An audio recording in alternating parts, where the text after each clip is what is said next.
Dwarkesh Patel, thank you for coming on my Substack.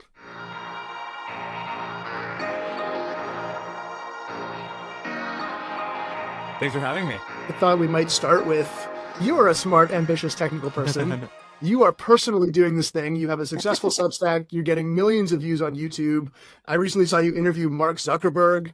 I'd love to hear your personal version of that story. What made you, even though it wasn't socially acceptable, why did you do it?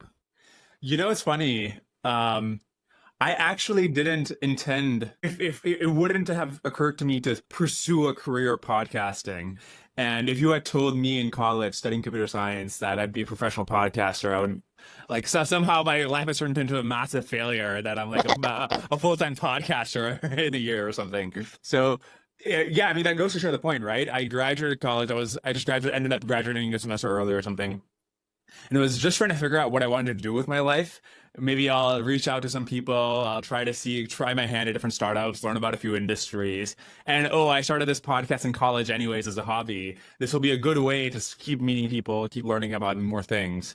And so I kept the podcast up, and then it started growing, and a few random things happened that sort of helped it blow up. But in the meantime, it was really a sort of backup plan for me to do my next thing. And it just so accidentally ended up being the case that, this is a viable career path. But that sort of goes to show you that even for me, it was like, of course, I'm not going to be a podcaster. I'm doing this for the next few months. What was the moment you realized it was going from one to the other? It was literally a year ago when I interviewed Ilya, and the episode got like 500,000 views or something. I think even after that, I was like, I'm going to quit podcasting. I'm going to go do something else. By the way, so a year before that, I graduated college a couple of months ago, and I was podcasting full time. And I wrote a blog post that Jeff Bezos liked, and he said some nice things about me on Twitter. And so you would think that's a moment where I'd be like, of course I'm doing the podcast full time now. I showed it to my parents, and they're like, cool. You think you can ask Jeff Bezos for a job at Amazon? And so, but yeah, it was actually pretty recent that I decided this is a viable thing. And I think another thing here is people don't realize this is a financially viable thing, where people think, I'll sort of sacrifice myself for a life of the mind. And something that Substack has done is make it viable for you. Actually, in expected value terms, you might make more money doing this than you would as a programmer. And in many cases, that won't work out. But in other arenas of life, you understand this, right? If you make a startup, it's probably not going to work out, but there's a chance it'll do really well. You'll make something really valuable for the world, and you'll make a lot of money. I think it's a similar story with this kind of intellectual stuff, podcasts, vlogs, and these kinds of things. And we just don't reinforce that this is a sort of viable career path you should pursue. You should take seriously. Don't just do it on the weekends, on your free time. Like, actually make it your career. And yeah, I wish I had been in that earlier. I wish I had friends who I think are really smart. They should do the mat living for AI blog, and they don't. They want to do something else, and I don't understand why. I think that's a very common story. I know a lot of people on Substack who are extremely successful, making tons of money, who I was there at the start, and like a butterfly could have flapped its wings and they would have not done it. Yeah. Yeah. Isn't that interesting how contingent these stories are? It makes me, every time we work on the product, I'm like, no, make it easier. Make it so that the butterfly flaps the wings the other way, because you never know which person coming through the onboarding flow has something tremendous to give the culture, but maybe doesn't even know that this kind of thing is a path that they can pursue. Yeah. Sometimes it's literally a matter of multiplying the numbers, which is, we had lunch a couple of weeks ago, and you were talking to me about, I should probably make this a paid, figure out a way to monetize this through Substack. And I literally, I like to think I'm a sort of numeric person, and we're just like, okay, what if 3% of your audience converts? Oh, that's a lot. I should focus on. Yeah, so I think that's one big thing. People don't take that seriously. Another thing, so before YC, I'm curious if you have thoughts on what we're talking to your friends in the industry, but before YC, do you reckon that what startups were like back then, where it's a really odd thing to do? In retrospect, there was a ton of inefficiency. There were so many different ideas you could pursue back then, which would make you $1 billion unicorn, but it was just an odd thing to do out of college. And therefore, is that where we are today with the intellectual market? I think so. And I've made this analogy sort of kind of somewhat directly with investors, which is in some ways Substack is doing to media, or is enabling in media, what venture funded startups enabled in the startup scene. Both kind of sort of financially, but also culturally. Like, it used to be the case that most great talent was locked up in big companies. They felt like that was the only option. The very best people got paid far, far less than the value that they created. But there was this overwhelming sense that this is just how it works. You need to have somebody with a suit that runs the thing, and that's how it is, and the business supports it. And then, you just sit there and you make the thing, and then that's your piece of it. And in startups, this happened, I don't know when you want to date it to, but in the past few decades, I think there's become a culture that says, no, if you're the person that's actually making the thing, not only can you go strike out and do that on your own without waiting for anyone's permission, but in some ways for you to run it and to be the boss of it and to be the one that's deciding what gets made, that's probably higher variance. It's probably not the case that like the medium startup that is run that way does better. But the thing that I think we've seen in the past few decades is the top end of that, the real outliers, the people who are really changing the world, putting kind of the lunatics in charge of the asylum makes those outcomes much bigger and much more exciting. Yeah. And so I kind of see Substack as providing a set of tools that help people in media and culture that are doing that. It used to be the case that if you wanted to be a writer, you needed to be tied to a book publisher that knew how to bind a book and sell it to people, or a newspaper that had a fleet of delivery trucks that would send it out to people's houses. And just none of that is true anymore. Yeah. And I think people might not realize, I think it's useful to sort of put some labels here on what exactly we're talking about. We say market is inefficient. What do we mean? I think it's entirely viable for somebody who takes it seriously for a few years. And think of a startup, right? It takes a few years. You don't just expect your first MVP to make you millions of dollars. But if you keep getting better and keep growing an audience over a couple of years, making millions of dollars. Or here's one thing that's not emphasized. Here's a thing that can happen immediately. It's, I think, underrated the extent to which the people who matter, quote unquote, the people who you really admire, the people who are your intellectual heroes, your professional heroes, your business heroes, they read the exact same things that you and I read, including potentially the thing you would write or the thing you would produce. And that can happen like pretty rapidly into your journey where you start producing things. You get I'm not kidding you. There are like people, I'm talking to the audience here, but like there's people you who are your heroes, where I have a friend who writes a blog post, and literally that Saturday, it's like the person's totally unknown. Literally that Saturday, they get an email from famous person at famous company, CEO. Hey, you got some time to chat? I found this interesting. This happens a lot, and the reason it happens is not that many people do it. Right? It's a super inefficient market in that way.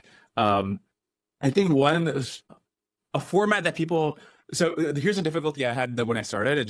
You don't have that much to say. You're like out of college. You don't know that much about the world. And a format that's super useful to get started with is book reviews, or spend a week just diving into a literature or diving into a historical pattern. Like, why do I did the thing that got me Jeff Bezos' attention right out of college was I wrote a blog post about why do these scientists have miracle years, right? And so it gives you something to react to. You don't have to have a career where you've come up with a super comprehensive take over the span of decades. You just like, I read this book, I observed this phenomenon, I did a little deep dive that you, busy person, don't have the time for, and I've sort of compiled it into these like nuggets of insight. Yeah. That's awesome. That's something that I think your work shares with some of my other favorite writers and bloggers. I think of it as intellectual energy. You've kind of like, you've gone and just put in a bunch of work to figure out something interesting about something. And it wasn't necessarily that you had to have some amazing experience in order to decode it, or you just sort of had to be curious and to like have the energy to follow it to the bottom and then do the work of bringing up the interesting bits and presenting it in a useful, engaging, fun kind of a way. That stuff is valuable. Yeah. Yeah. Also, it's sort of crazy that you can have this dream job. It's because even other kinds of success, maybe you're a perfect example of this, right? Like in some sense, you have a very important, you have a dream job in the sense of you're doing something extremely valuable for the world. But I think probably day to day, you have to deal with a lot of problems, right? That's what being CEO involves. And you're solving all these problems for us, for me, basically. But on the other end, if you're like the kind of person who can use your platform, you just like all day, you can just read, you can just think, you can just write, you can just reach out to people you think are interesting and get them on your podcast, or just have them explain something to you informally offline. That's such a dream job. That's so funny. This is one of the great like frustrations of my life. This is actually the origin story for Substack, believe it or not, is I was taking some time off after my last company. And I was like, what do I want to do next? What do I want to explore? I'm spending time with my friends and family doing fun things. And I've always been an avid reader. I've always thought that what you read matters. Your media diet shapes how you think, how you see the world. And so I was like, I should write. Like, this would be so cool. And, just like if you write a great piece of software, you can change how 1 million people do their job. If you write a great essay, you can change who 1 million people are. Yeah. What kind of leverage is that? And so I was like, I'm going to write a blog. I'm going to write an essay. I started writing a piece that was like outlining my frustrations with the media economy on the internet and all of these things, blah, blah, blah. I sent it to my friend Hamish, who's actually a writer. Like, what do you think? He's like, dude, this is not as clever as you think it is. Like, let's started an argument, basically. He let me down very gently. But he's like, hey, it's easy to complain. It's easy to write out your frustrations about all this stuff. But let's say that all the things you're complaining about in this are true. Let's say that the internet came along and crushed the existing business models for great writing and great culture. And, the things that we've invented to replace them so far are very lucrative businesses, but they haven't replaced a mechanism for funding things that are actually great. Wah, wah, wah. Maybe Facebook is driving us crazy. You write in this stupid essay, Chris. What do you do about it? How can that be different? And that conversation became the kernel for the company Substack. And I still, to this day, sometimes look at people writing on Substack being like, man, that's the life. Well, the whole premise of you had to go, like, put in your 5 years as CEO so that you can finally become a creator on Substack. I'll start paywalling this and then see you later. Teams with problems. Yeah. No, what is your theory of why so few people...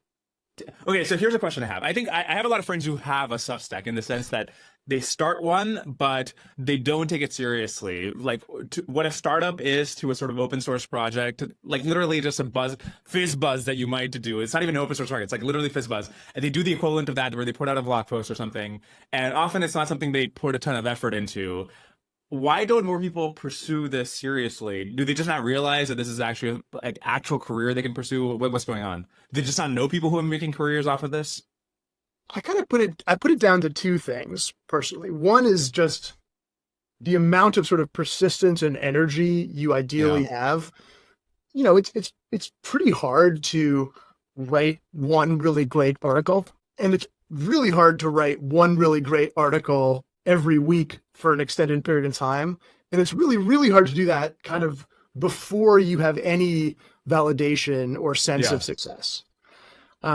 So I think part of it is just the set of people who have, I think of it as like the motor, the engine, the people who are going to be able to put in the work to do the thing. I don't know if I have it. Like maybe this is why I'm still procrastinating from doing this by starting a company instead of finishing a damn essay.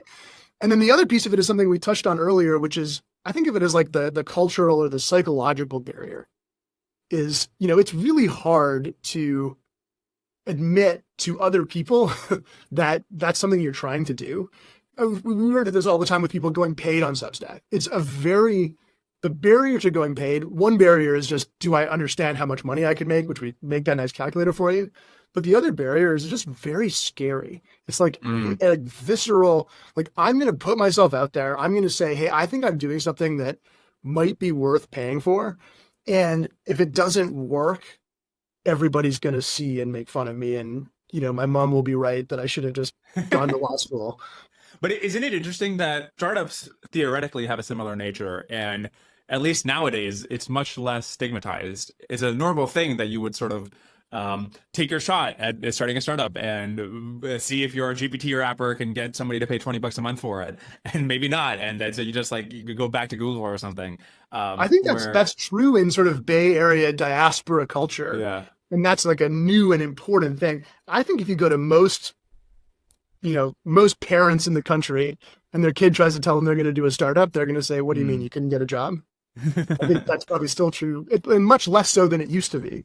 Right. I But I think think that was a the cultural change. kind of writing that I'm especially interested in, and you know, when people think of writing, they often think of some grand essay about life and philosophy, and that's also interesting stuff. But what I mean is, what I'm especially interested in is somebody who has at least a little bit of familiarity with the domain. It doesn't have to be a domain expert, but can synthesize together important arguments, important insights from the literature. So here's one example. I think like the reason my podcast has been successful in domains like AI is people who know about AI have better things to do than host a podcast. And many of these people will go to lunch or dinner with me and explain all these things in great detail. I just sort of get my alpha from them, and then I can host a podcast. And so this is often what frequently happens. That people have a really high, the people who could like write really good stuff about a given topic have really high opportunity costs. And there's so many open questions. I'm sure any field you're interested in, whoever's listening, like whether it's AI or something else, in some sense, it's very exploited in the sense that you go on Twitter and you search AI and you can never stop scrolling, right? Everybody's talking about the newest release. But in another sense, just like very basic questions that are extremely important for understanding what the future of this technology is going to look like.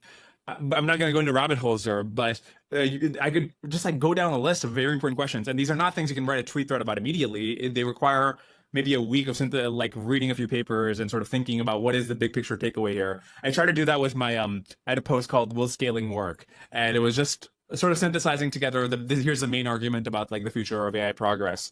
And it took me like 3 weeks or something. It took me a while, but it ended up doing pretty well because it was this sort of like, in some sense, it's a sort of basic question. People talk about, is deep learning hitting a wall? Is anybody willing to just put in 3 weeks into like synthesizing together the arguments? And there's going to be so many other fields where this is true. So what else do you think we could be doing in the world to encourage this, to kind of like pull down the sort of social or knowledge? Like what could have existed in the world that would have made you think earlier, hey, this might be something I want to do? Think one thing that happens with startups is because venture capitalists who are selfishly interested in funding you, and they think your company, the thing you started at college is worth $5 million or something, like just the idea is worth 5 million or 20 million or something. That gives you the momentum that maybe you don't have. And realizing how much some of these newsletters or podcasts make now, realizing how financially lucrative it is now, back then I would have assigned a much higher value to this as a career prospect and not just a random thing I happened to stumble into. So I think maybe if there was something equivalent to investors or VCs for this kind of stuff, because there's also this, given the exponential nature of your growth in this kind of thing, you can go from your revenue first few months is 1,000, maybe even less than that, then 2,000, 3,000, 4,000, 7,000, 10,000, 15,000, 50,000, 100,000, and just, you know what I mean? The exponential. So buffeting that with an upfront investment, seeing that people are selfishly willing to give you money because they want part of your future earnings. Yeah, that's cool. Yeah. What do you think? What other things do we do to normalize this? I think just making it more visible. Like, I think seeing that there are other people who are successful and finding out that they are successful. Yeah. And something that I'm a big fan of is just kind of like, I think of this from the Substack lens of like making it easier to get started and make it easier to get signal of that things are going well early on. Like a feature that we built that I love is a feature called Pledges, where if you start a Substack but you don't turn on paid, people can still go and choose to go to you and say, I hereby promise to give you money as soon as it turns on. Yeah. And even getting a couple of those can be a very big, even if it's not a huge amount of money, that can be a really big kind of like emotional de-risk for people, where you can get this signal of like, because people are often shocked. People are often completely shocked that, hey, somebody out there in the world cared about this and thought it was worth money and wants me to keep going. And that can be very meaningful when it's like a famous person, like you were saying, or it can be meaningful when it's just like somebody out there on the internet who wants to give me $100. Yeah. That can be kind of like a light bulb moment for people. So we're huge fans of kind of making it faster and faster to get to that moment where you start to get that real feedback that somebody loves something. Yeah. It's a spiral. I mean, it's a sort of very enervating process to put something out there. The process of producing it is very, you're doubting yourself constantly. It takes a long time because you've been reading the same things for a while and you know the points you're saying. It seems like everything you're saying is super trivial. And why are people even interested or why would be interested? And only afterwards do you get the validation. What do you tell people who are just getting started? And so here's what's going to happen, right? The first thing, first of all, it's not going to be, they're still getting their practice in. So the first things are not going to be amazing. And they don't have an immediate platform on which to sort of share it out and get that immediate hit of feedback, even if it is really good, where people are going to be constantly sharing it. Do you just say, listen, I know it's going to suck, but for 3 months, just keep grinding through, or what's your advice? My advice is always just to start. I find the much more common failure mode is that people will say, okay, I'm going to start in 4 months. And before that, I'm going to be ready with 10 articles that I've pre-written, and I'm going to do this, and I'm going to have a launch plan. I'm going to do this. I'm like, just go. Just write the first one, send it to your friends. If your mom and your best friend read it, great, you're started. And that I think that advice is generally very good. Like, much more commonly, the perfect is the enemy of the good, and people are trying to like make some fancy thing happen. And by the way, you can launch later. You can launch multiple times. You don't have to don't wait. Just start. Yeah. I'm trying to do that a little bit with this Substack. You're my second guest, and I'm learning how to do this on the fly. And this is not going to be a perfect episode, but just getting out there and getting going, I think, is actually extremely valuable. And then being willing, to share it around and to just send it to people and keep going. Yeah. No, I agree with that. Okay, I have a sort of off-topic question for you. So there's going to be, if we're living in a world where AI progress happens really fast, right? There's going to be a moment which is going to look like what March 2020 was for COVID. It feels like we're in January/February of 2020 with regards to AI. And so in the world where everybody realizes that AI is the main thing that's happening in the world right now, like we all need to be debating this, we all need to be discussing it, and including presidents, world leaders, CEOs. What is your sense of what the intellectual climate will look like? Hopefully Substack can contribute to making it healthier. It's going to be a clusterfuck everywhere, right? COVID was a clusterfuck in terms of people were just, calling you racist for not wanting to shake hands in February or something. So, but maybe we'll get our act together. What does it look like? I've seen enough of this stuff at this point that I think it's going to be like all the other things. It's going to be a clusterfuck. There's not going to be perfect answers to things.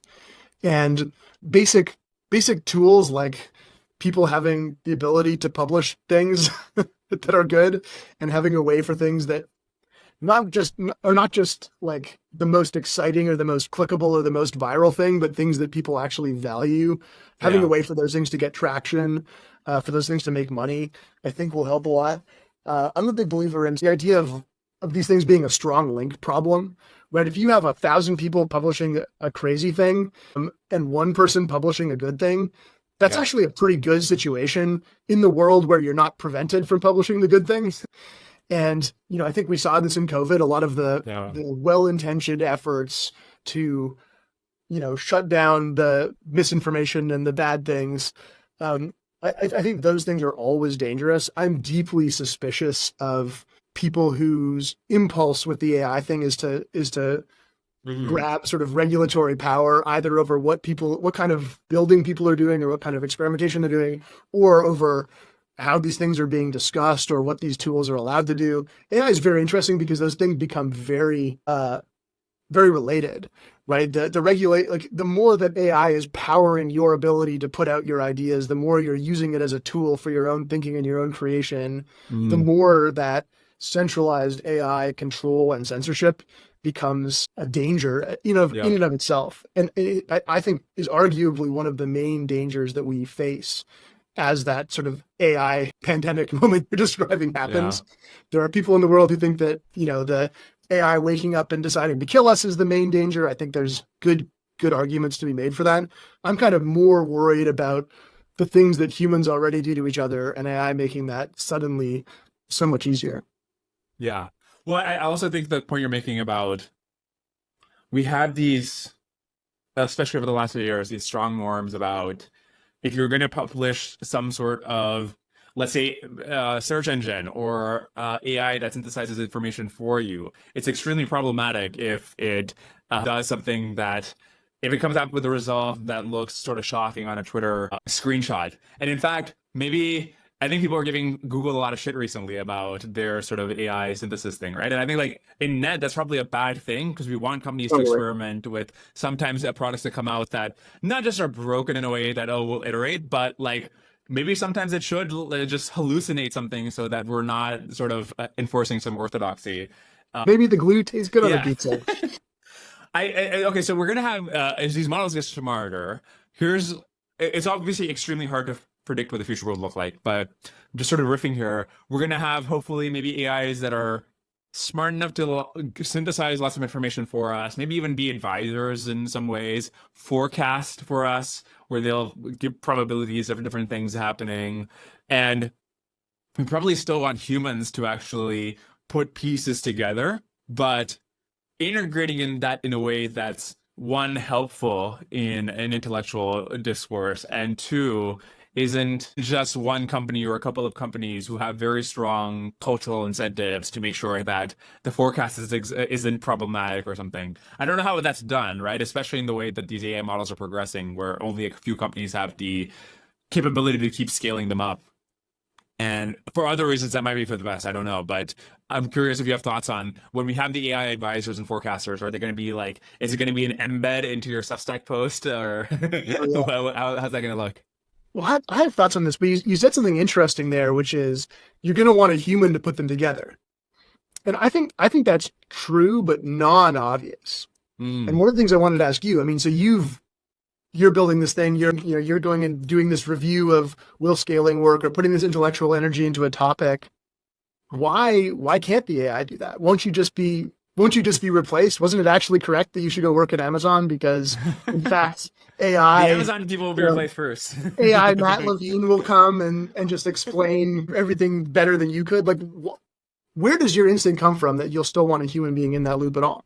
That's a really good question. I think one thing is these models rely more heavily on, there's obviously generalization happening, but they're more geared towards the memorization, then they lean heavier on memorization than generalization. And so they can tell you a lot of information, at least for now, but they're not necessarily good at putting the pieces together into here is my take, here is how to think about things together. So maybe they'll just be bad at it. But suppose let's take your If they're hypothetical bad at and it, presumably you wait 6 months and they'll be good at it. yeah, exactly. That's a great point, right? So what do we do in the world where the AI are actually good at it? I think what we want is ways to, what do we do with other humans?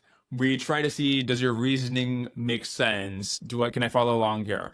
There's also a value. You could think, well, maybe each person has their own AI advisor and they're synthesizing arguments for each person separately. But there's a value to having a canon where here is how the debate is structured. That can also get dystopic in a way, though, right? If they just have this sort of canonical way in which we're supposed to debate the topic.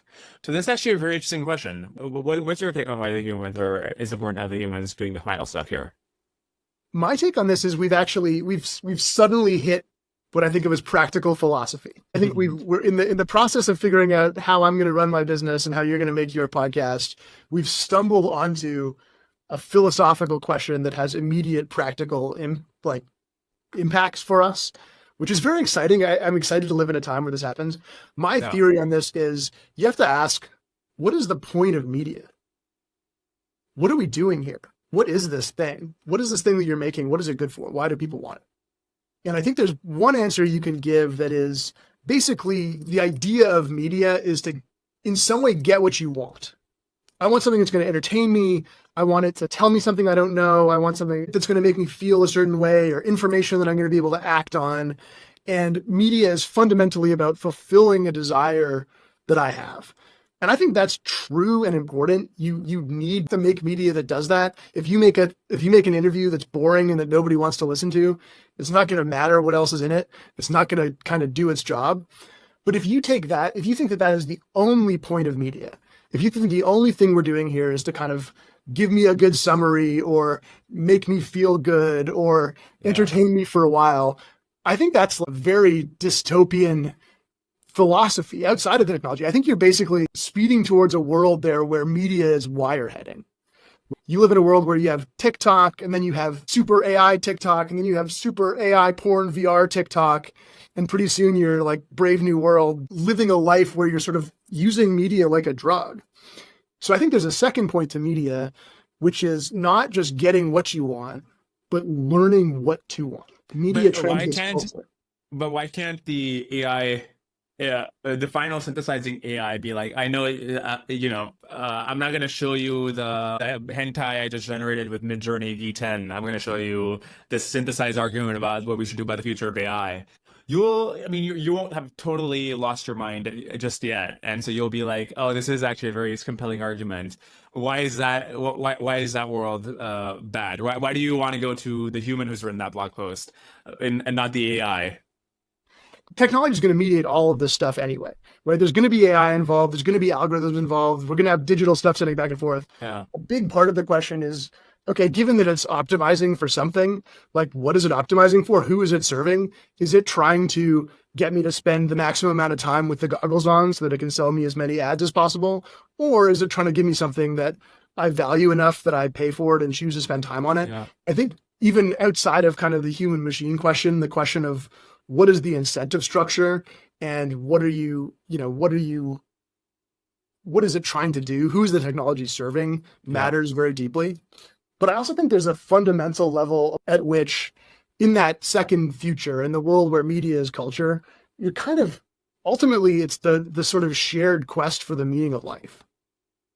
You're trying to figure out where are we going? It's like the human alignment problem.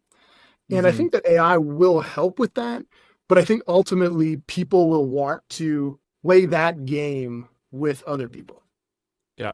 No, And AI I will. agree. And I mean, for me personally, the reason I would seek out what the humans I respect have to say is I don't trust myself enough to not be sort of not convinced by any good argument that something slightly smarter than me in a domain could make.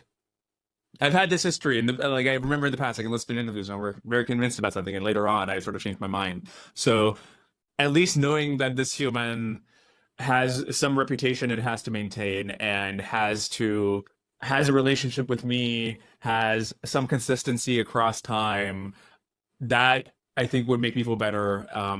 Even if the argument is not necessarily, if I just sort of saw it with no context, maybe I think like the AI has written a better summary here. I mean, another thing, you could have the AIs debate each other and see what the end result of that is. Have a third AI judge who won that debate. There's so many different ideas here.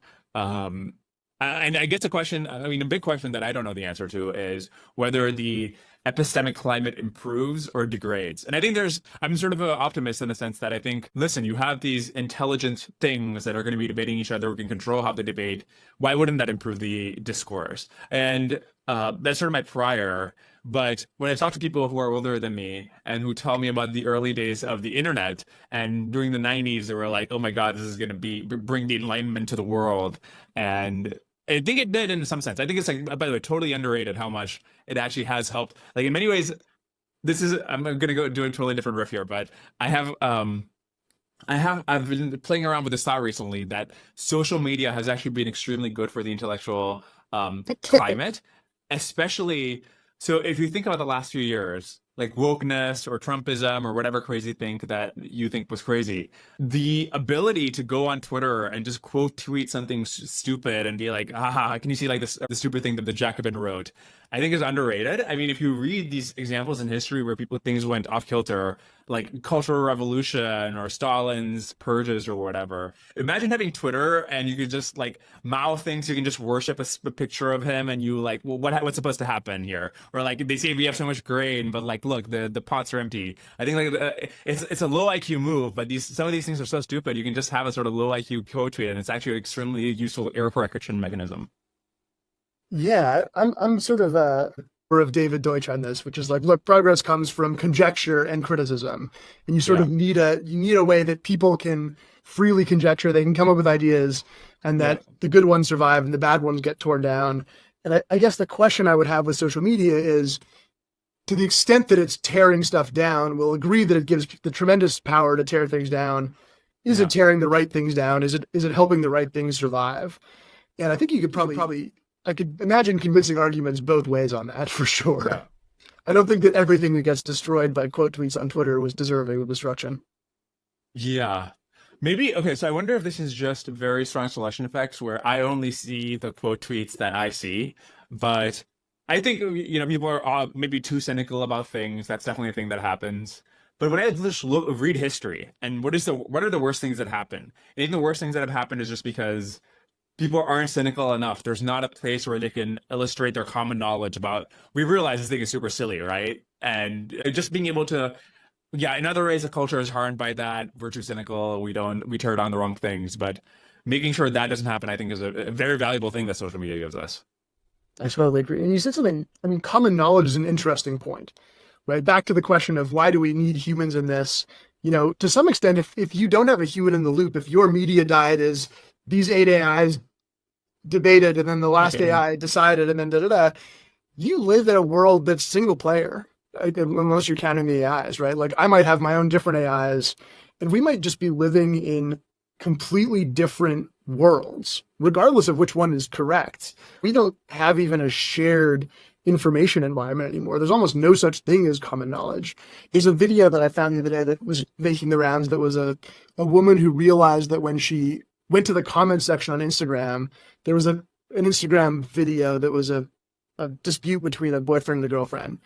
And she would go to the comment section and it would be all women saying, that asshole, why, how could he do that? And then she had her boyfriend go to the comment section and it was full of guys being like, oh man, like girls were like that, like taking his side. Yeah. And it's having this like almost Truman Show realization moment of like, oh my God, the world, like the thing that I thought was reality was actually just like a specific bubble made for me. And I fell for the idea that it was how the social truth, the common knowledge, when in fact it was just the thing that the algorithm had picked out to best delight me. And I think people want that. Like people, you wouldn't want to live on a version of Twitter where everything was an AI, even if the jokes were even better and the information was even fresher, I think. Part of what you're doing is interacting with the world, with other people. You're wanting to be a contributor to a common culture of other people. Yeah. Right. And what's the reason to decide this then? Because I think we have these very intelligent things. We want to make use of them in our discourse, right? So I guess we'll just have to experiment and see. It's sort of hard to predict in advance what is the best way to use them. But I think platforms like Substack will be super interesting during this period because this goes back to my pitch at the beginning where I'm like, the smart technical people or smart people generally should be making these kinds of creating blogs, podcasts, whatever. When the March 2020 moment hits, I think one thing that happened with COVID, there were extremely few people who were sort of sensible throughout the whole thing and putting out takes. Yeah. And the ones that did that were extremely valuable. Like literally, a lot of them were on Substack, and we got a lot of pressure to shut them up sometimes. Exactly, believe it or not. And I mean, literally, like saving tens of thousands of lives valuable, right? Where they have the right strategy on test and trace or something. And so I think it becomes even more valuable in that world that like you get started now, you start thinking about AI. And there's also in the AI world, there's so many things. It's not just a matter of like reading about Transformers or something. Basically, everything that you could think of is implicated. Every piece of knowledge is implicated in trying to think through the future here. Geopolitics, right? There's going to be a race between America and China. History. What is the base case of when one species comes into the domain of another? I mean, and you're just thinking very specifically about AI here, but I think just like every single question, economics, whatever, it's an incredibly intellectually stimulating exercise. Which I've enjoyed a lot about it. But being that kind of voice during the March 2020 of COVID or of AI, I think it would be an extremely valuable thing. It's like one more to the reasons why you should consider this a compelling career path. I totally buy that. And to the synthesis of your original question, which is, okay, so what do the knobs look like in Substack for this? I don't know. I mean, I think you're right. I don't know what the knobs are yet. I don't know what people are going to be using. I don't know. Even just in building right now, I feel like what's possible this week using AI and what's possible next week is changing quickly enough that the only thing to be doing is to be kind of like constantly testing the fences. But the big picture direction that we're betting on, that I'm betting on, is these things are phenomenal enabling tools for people like you. The thing that you're doing and the fact that you can go and do that research on the internet and figure this thing out and make that thing, all of these tools are going to just massively increase what you personally are going to be able to do, the creative leverage that you have. When you spend that 1 week of your time digging into something, you're going to be able to get 100 times deeper. Yeah. When you spend 1 hour figuring out what the best version of presenting that is, you're going to be able to make something that's 100 times better. And ultimately, I don't care if, the words you wrote where you typed them out individually or you had your AI put them together, or if your video was you or a better simulated version of you or anything you can imagine. I care that you're standing behind it. I care that I have some window into your mind, your perspective. You're a fellow human being that lives and dies. You put some effort into this, dies, who knows? We'll see what the technology goes. But like ultimately you're bringing the best version of your ideas, your perspective, your quest for the truth in life. That's the thing that I'm willing to pay for. That's the thing I'll get from you on your Substack at dwarkeshpatel.com. Yeah, my AI ghostwriter is better than their AI ghostwriter. But honestly, that's a lot of how intellectual debate right now happens. If you go to like some famous author, a lot of them, they just hire ghostwriters to do it for them. And we care about it. This famous professor is willing to stand by these words, even though he might not have written them themselves. Maybe that's not a good example because often these books are trash. But I mean, if you think of like singers, right? A lot of their music is written by ghostwriters, and we still find it really compelling. We think it tells us something interesting about the person. So I think that's a sort of like the currently people who are bloggers or podcasters being more like curators of AI outputs than generators is an interesting. Yeah, maybe I got to get better at curating. One other thing I really wanted to ask you is, I'm starting this thing out right now. I'm making this Substack kind of to dog food the product, to test out our video tools. But you are an expert at this. What advice do you have for me? And you've already given me one really amazing piece of advice, by the way, which was publishing clips of an episode before the episode comes out, which I tested out and was an amazing thing.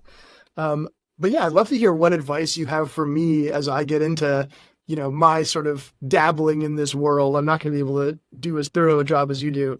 And some of that also I'm hoping will be kind of interesting advice for anybody who's listening that's considering making their own podcast, their own blog, their own Substack. You can edit out the silences, right? Sure. Make sure I get... I don't have to. AI will do that for me. All right. So the main thing I've discovered is that you really should just have the conversation you want to have. If you have, let's say, a professor who's been reading their books, or somebody who knows a lot about a certain business, a CEO or something, you've been reading about their industry. If you went to dinner with them, would you ask them the kinds of questions that you often see on podcasts, where it's like, when did you, tell me about that one quote you had. Oh, where did you hear that quote? You'd be like, you'd really just like get into the weeds, and you'd have this very compelling back and forth. And that's the thing that people really want to listen to. That's the thing that I find really exciting. And sometimes I fail to do that myself, and it does make for less compelling episodes. I think prep is a big thing, obviously, right? So clips is another big one. I find it interesting, by the way, that right now I can't think of a sort of, here's what you need to do to make a compelling podcast, since theoretically I should know things about this. Oh, I mean, well, one of the things, I don't know how relevant this will be to you, but when by default, when you think of a podcast guest, you think of people who have been in a lot of other podcasts, and I don't think that they're usually not, they have pre-cached answers for common questions. It's often about culture war stuff, right? Because that's why they've been on a lot of podcasts. And I really enjoy getting people who are just a scholar about some X topic that I'm interested in, who've never seen a camera or a microphone, or maybe once in a while. I interviewed this woman, Sally Payne. She's a historian at the Naval War College. It's not my most popular video. She had no profile before that, just academic press articles. And I just got an email from them, actually, that she got recognized in Italy. She's just like, it's recognized now. And literally tens of millions of people have seen clips of her. Incredibly compelling personality. Part of that is making shorts and other kinds of clips. Part of that is just like finding somebody like that who has a very compelling perspective, but hasn't seen the light of day. Yeah. I'm trying to. What do you reckon? Is there some specific thing that I should have in mind here? I think there's like probably an obvious piece of feedback that I'm not even thinking about because it's obvious to me or something. No, I don't know. I mean, one thing you said that was pretty interesting when you're talking about the AI. Will scaling continue? Yeah. you're like, all I did was figure out what the right question was and go do the work to figure out what the Yeah. best arguments are and present it in kind of a compelling way. I think there are two pretty important skills snuck in there. One is, what's the most important question? What do people actually need to know? I think that is not an obvious thing.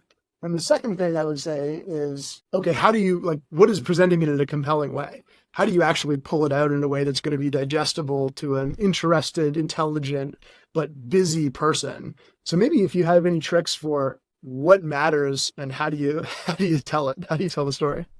Yeah. So this is a story. I think I just have a very powerful flywheel at this point where I will hopefully do a good episode. Because of that good episode, people who are very smart will reach out to me. I'll meet more interesting people and they'll teach me more things. And I learn those things, I do better episodes. And that helps me meet even smarter people.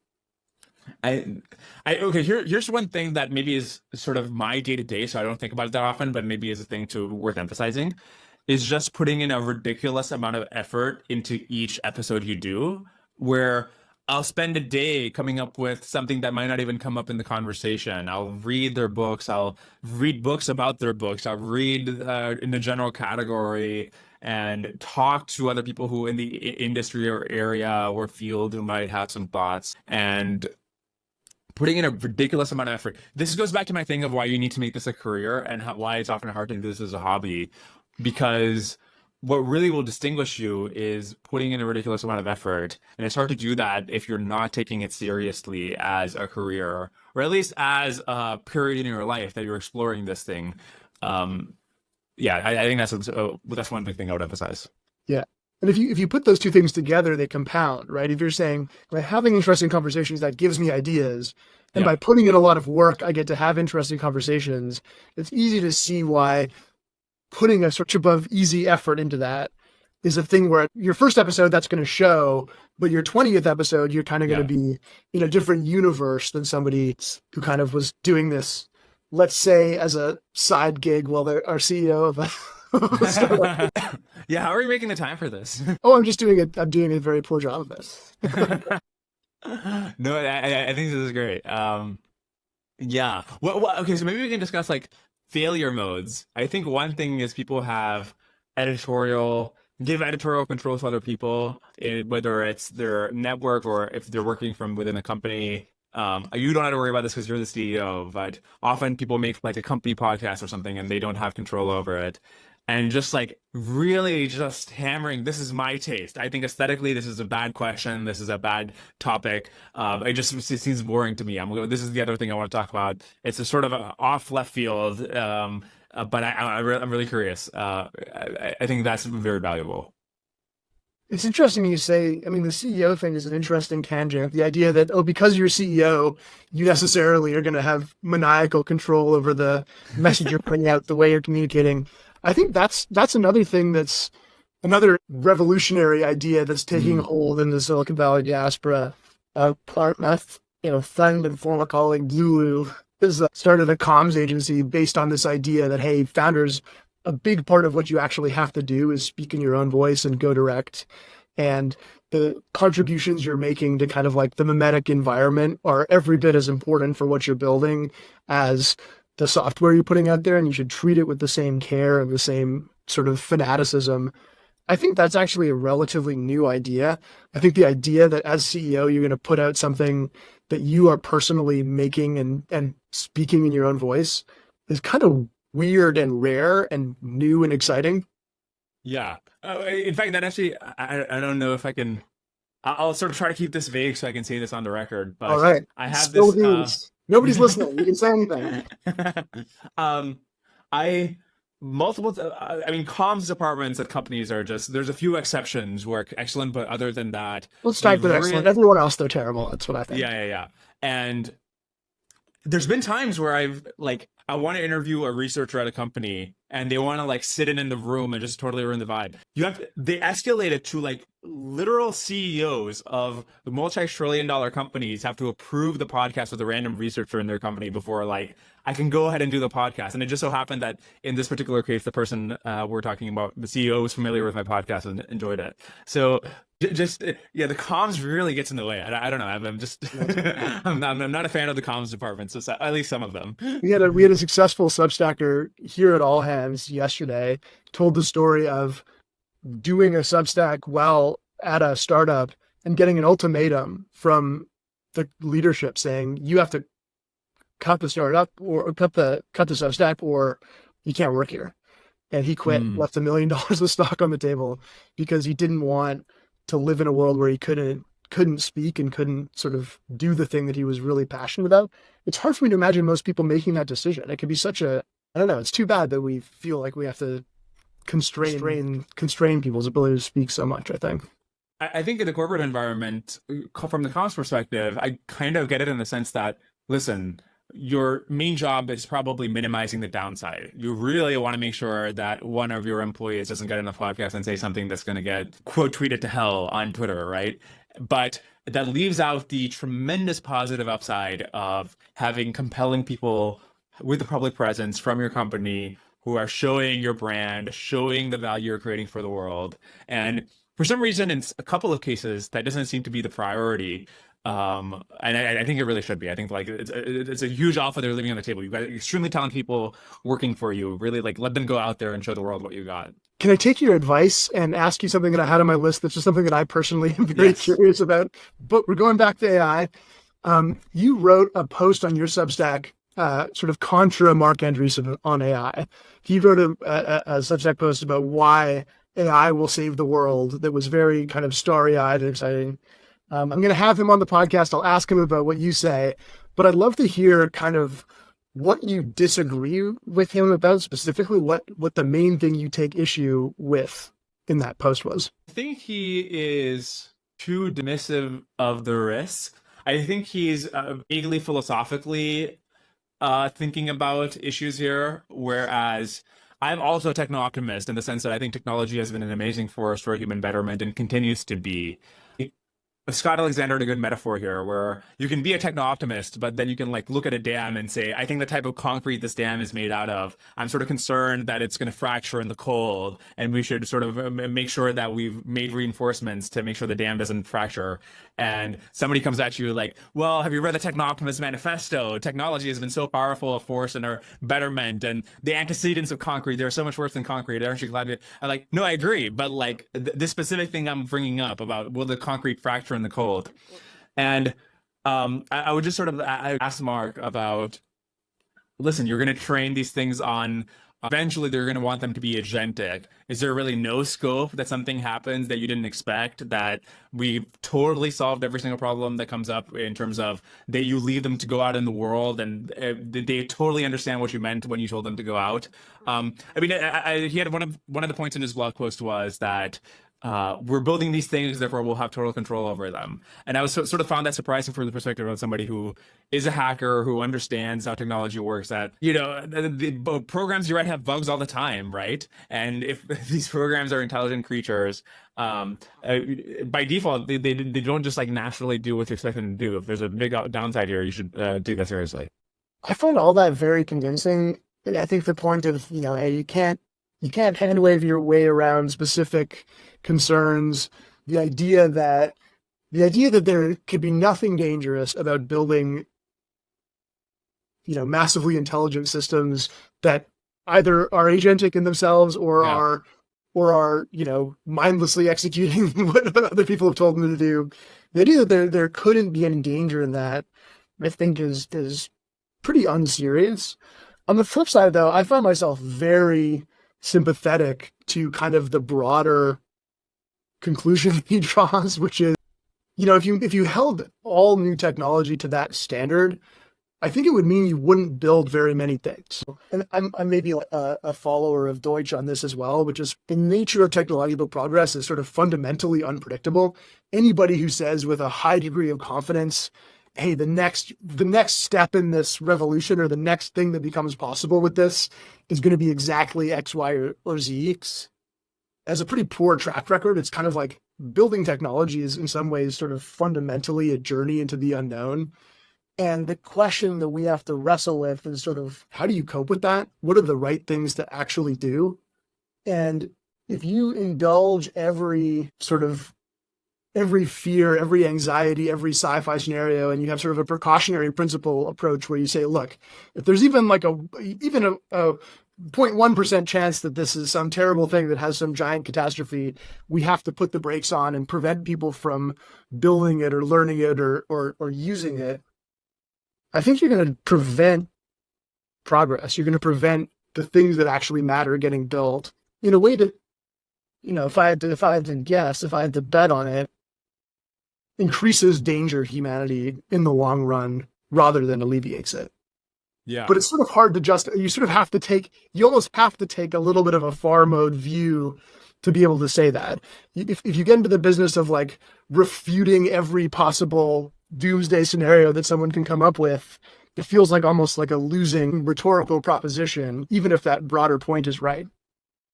I agree with respect to every other technology in the sense of, I also think many of these things actually were as destructive as the techno-pessimist said, and it was worth it, right?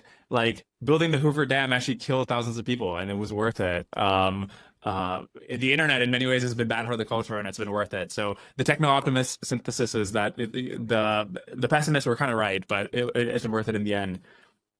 With respect to AI, I think you sort of have to be a pessimist about AI to not see that it's different in a meaningful way, and that it's not just like building, some random widget. So if you have a system where you can talk in the abstract about we need to build in different ways, but I think it's reasonable for people to say, listen, if you're building this system, you have to ensure that just as you can't give a random person a pocket nuke, you got to make sure if you're putting this out there that it's not, especially as they get as smart as we were discussing early in the conversation, where they can go out and do things for you, synthesize ideas, that they're not teaching you how to make bioweapons or something. And of course, we won't be able to predict every single way in which these things might fall apart. Or we also can't be in a position where if there's even some slight chance something could go wrong, we're not going to progress with this technology. Those things could get dystopic in many ways. But I think the people who make these technologies have a responsibility to think through if you're making an operating system, right? If you're making Windows, you don't just be like, we will never cover it to every single exploit. And it's just a fool's errand to be precautionary in that way. It's like, no, you're like putting this out there. Governments are going to be using this, and then average people are going to be using this. If you just make it super exploitable, that's like, you're a terrible company. Like you got to spend a bunch of effort into making this right. I think there is an analogy there to the speech thing we were talking about earlier. This idea that, hey, if I could ask my AI how to do bad bio, like there's people make the same arguments about why you shouldn't be allowed to publish certain ideas on Substack. Mm-hmm. And I know it's not a direct analogy. It's like, hey, your Substack's not going to wake up one day and think 1,000 times faster than you and whatever, do some crazy thing before you can do it.